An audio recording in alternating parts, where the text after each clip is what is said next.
कोयला ब्लॉकों की नीलामी का रास्ता साफ करने वाला बिल शुक्रवार को लोकसभा में पास हो गया। सुप्रीम कोर्ट के सितंबर में 204 कोयला ब्लॉकों का आवंटन रद्द करने के बाद सरकार ने अक्टूबर में कोयला खान अध्यादेश 2014 जारी किया था। कोयला मंत्री पीयूष गोयल ने कहा कि सरकार ने इसके जरिए सभी वर्गों के हितों को ध्यान में रखा है। मंत्री ने ये भी कहा कि सरकार का कोल इंडिया से स्वामित्व हटाने का कोई इरादा नहीं है। डीनेशनलाइजिंग की जो कल्पना आपके किसी के भी मन में है, उसको मन से निकाल दीजिए। सरकार कोल इंडिया को और मजबूत करना चाहते हैं। कोल इंडिया का टारगेट 1 बिलियन, जिसमें रेलवे लिंकेजेस लाके 200 मिलियन टन बढ़ सके, नई खदानें खोल के 150-200 मिलियन टन बढ़ सके, और जो आज की खदानें चल रही हैं उसमें नई टेक्नोलॉजी का इस्तेमाल करके 150-200 मिलियन टन बढ़ सके।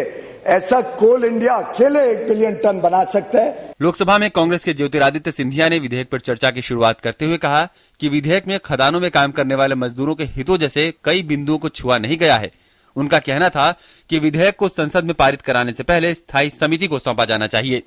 The amendment, according to me, should be acceptable for the inclusion of state government companies, should be acceptable for joint ventures between two government companies, but certainly is not acceptable for the removal of end user requirement and for the inclusion of joint ventures of private companies that will lead to profiteering and privatization of the coal sector.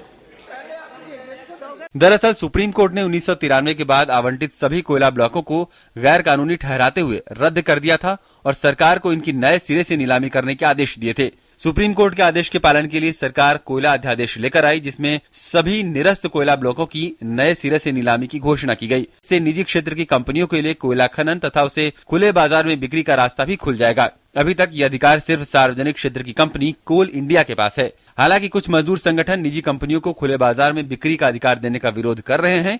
इसके अलावा सरकार ने साफ किया है कि पहले चरण की बोली में जिन 74 कोयला ब्लॉकों की नीलामी की योजना है, उन पर हरित मंजूरी की जरूरत नहीं है। नीलामी निजी क्षेत्र की कंपनियों के लिए होगी, जबकि सार्वजनिक क्षेत्र की कंपनियों को सीधे आवंटन के जरिए खाने मिलेंगी। Business desk, DD news.